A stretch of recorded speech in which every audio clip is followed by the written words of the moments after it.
E aí, tudo certo? Hoje a gente vai mergulhar em um dos quebra-cabeças mais clássicos da química, o balanceamento de equações. E a melhor forma de encarar isso não é como uma regra chata que tem que decorar, sabe? Pensa nisso mais como uma habilidade que a gente vai dominar, uma forma de entender como a matéria conversa. Olha só nosso roteiro de hoje, bem direto ao ponto. Primeiro, a gente vai entender o porquê de tudo isso com a lei cósmica da matéria. Depois, vamos definir o que é uma equação balanceada, apresentar a regra de ouro que não pode ser quebrada de jeito nenhum, resolver um exemplo passo a passo e, para fechar, uma dica de mestre para facilitar a vida. Vamos nessa? Ok, vamos começar do começo. Para entender como balancear qualquer equação, primeiro a gente precisa sacar o porquê. E o porquê de tudo é uma lei que governa absolutamente todas as reações químicas. É, tipo, a grande regra do jogo. E tudo começa com uma pergunta que parece simples, mas que é a base de tudo. No universo, a matéria pode simplesmente aparecer do nada ou, puf, sumir para sempre? A resposta para essa pergunta é o que guia todo o nosso raciocínio. E a resposta é um sonoro não. É aqui que entra a famosa lei da conservação da massa. Ela diz basicamente que na natureza nada se cria, nada se perde, tudo se transforma. Pensa nisso como uma espécie de contabilidade cósmica. A quantidade de átomos que entram numa reação tem que ser exatamente a mesma que sai do outro lado. Eles só se rearranjaram de um jeito novo. E isso explica umas coisas meio estranhas que podem acontecer no laboratório. Se parece que uma reação perdeu massa, é muito provável que um gás invisível simplesmente escapou e a gente não mediu. E se a massa parece ter aumentado, não é mágica não. Provavelmente, algum elemento do ar, como o oxigênio, entrou na reação sem ser convidado. No fim das contas, a lei sempre se prova correta. Certo, agora que a gente já entendeu a lei, vamos ver como a gente representa isso no papel. O que significa, na prática, uma equação estar balanceada? Vamos pegar um exemplo super conhecido, a formação da água. A gente junta gás hidrogênio com gás oxigênio e, pronto, temos água. Mas se a gente bate o olho nessa equação, alguma coisa parece que não fecha, né? Parece até que está quebrando a lei que a gente acabou de ver. E essa tabela aqui mostra direitinho o problema. Do lado esquerdo, dos reagentes, a gente tem 2 átomos de hidrogênio e 2 de oxigênio. Beleza, mas do lado direito, nos produtos, a gente tem os 2 de hidrogênio, só que só um de oxigênio. Ué, para onde foi o outro átomo de oxigênio? Ele não sumiu, claro. A equação é que está incompleta, ela não está balanceada.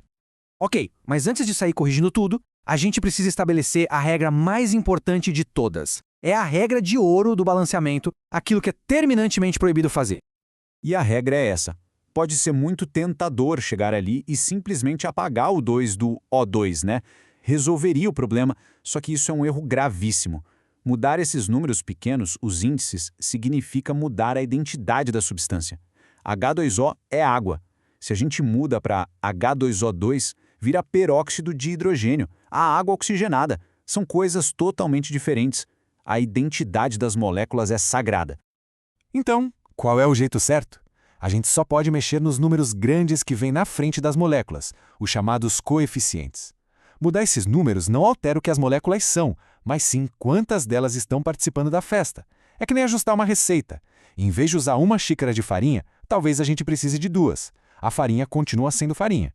Muito bem, com a teoria toda no lugar, vamos para a prática. Vamos resolver juntos um quebra-cabeça um pouquinho mais complexo. A queima, ou combustão, do etanol. Essa aqui é a nossa equação de partida. A gente tem etanol reagindo com oxigênio, produzindo gás carbônico e água. De primeira, pode até parecer meio intimidadora, mas vamos quebrar isso em passos bem simples. O primeiro passo é sempre fazer um inventário, uma contagem. A gente vê que do lado esquerdo tem 2 carbonos e 6 hidrogênios. Já do lado direito, só 1 carbono e 2 hidrogênios, claramente desbalanceado. O oxigênio, por enquanto, parece estar ok, mas isso vai mudar, pode apostar. Vamos começar pelo carbono. Temos 2 de um lado e 1 do outro. A solução aqui é bem fácil. A gente coloca um coeficiente 2 na frente do CO2. Pronto. Agora temos 2 carbonos de cada lado. Primeiro problema resolvido. Mas olha só o que aconteceu. Ao fazer isso, o carbono ficou certinho, mas o número de oxigênios lá do lado dos produtos pulou para 5. Isso é super normal, é tipo um efeito dominó. A gente arruma uma coisa e mexe em outra. Vamos em frente. Agora, vamos para o hidrogênio. A gente tem 6 do lado esquerdo e só 2 do direito.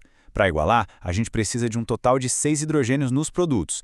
Como cada molécula de água, H2O, tem 2, a gente precisa de 3 moléculas. Então, colocamos o coeficiente 3 na frente da água. Vamos conferir a nossa contagem de novo. Carbono, ok. Hidrogênio, ok. Show de bola, estamos quase lá.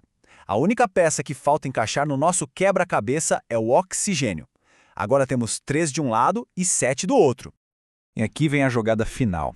A gente precisa de 7 oxigênios do lado dos reagentes. Bom, já temos um ali na molécula do etanol, certo? Então faltam 6.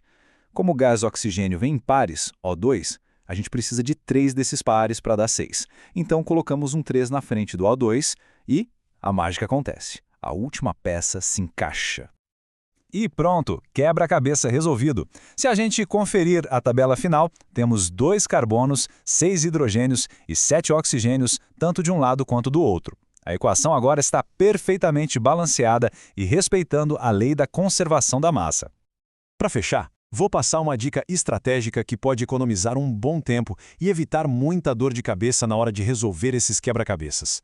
Existe uma ordem que geralmente deixa o processo bem mais tranquilo. A dica é começar pelos metais, depois os ametais, em seguida o carbono, depois o hidrogênio e sempre, mas sempre mesmo, deixar o oxigênio por último. Seguir essa sequência normalmente evita que a gente precise ficar ajustando os números toda hora. É um ótimo ponto de partida. E é isso, a arte de balancear equações desvendada.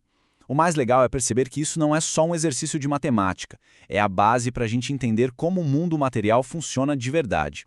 Então fica a pergunta no ar. Agora que as regras do jogo estão claras, que outros quebra-cabeças da química podem ser resolvidos?